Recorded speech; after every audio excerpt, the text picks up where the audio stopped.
ভাবে মিলিয়ে দিলেন। তিনি দেখিয়ে দিলেন যে সাহিত্য কোনো ধর্মের নয়, এটি সব মানুষের। আর শিল্প সাধনা কখনো কোনো একক ধর্মের অংশ নয়। শিল্প সাধনা হচ্ছে সমগ্র মানবতার জন্যে সত্যের সাধনা।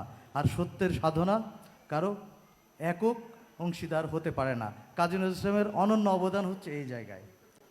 তার বিদ্রোহী কবিতায় আমরা দেখতে পাই, উনি বলছেন যে আমি পিনাক পিনাক পানির ডমরি ত্রিশূল। আবার বলছেন যে আমি ইসরাফিলের সিঙার মহাহুঙ্কার।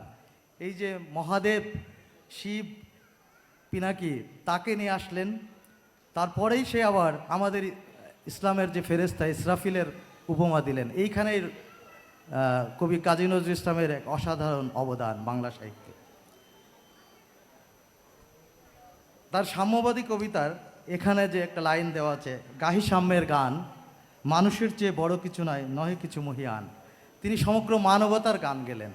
কাজী নজরুল ইসলাম তার এই পংক্তির মাধ্যমে তার দর্শনের সার কথা সে প্রকাশ করে গেল যে আমি মানুষের কবি, আমি মানুষের জন্য লিখি, মানুষ আমার সাধন দেবতা।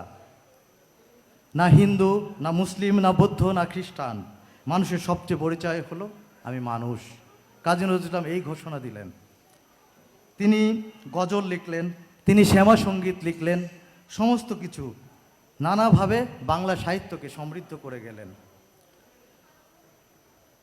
তার এই প্রতীক আজও, তার এই লেখা আমাদের জাতীয় সম্প্রীতির প্রতীক। আজকের পৃথিবী যখন ধর্মের নামে বিভাজন, ঘৃণা ও সংঘাত দেখা যায়, তখন নজরুল আমাদের কাছে প্রাসঙ্গিক হয়ে আসেন। বারবার সমস্ত আন্দোলন সংগ্রামে আমরা কাজী নজরুল ইসলামকে আমাদের সামনে রেখে, আমাদের স্লোগানের ভিতরে রেখে আমরা আন্দোলনে আগিয়ে আসি।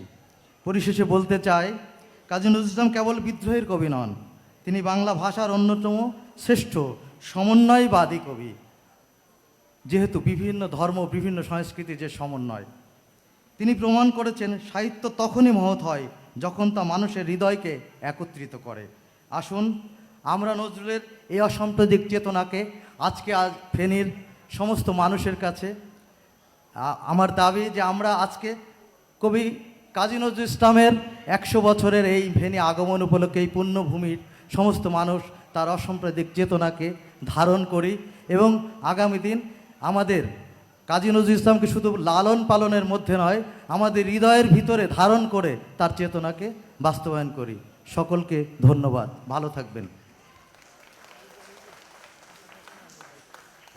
ধন্যবাদ কথা সাহিত্যিক শিহাব শহীদুল ভাইকে ওনার চমৎকার বক্তব্যের জন্য।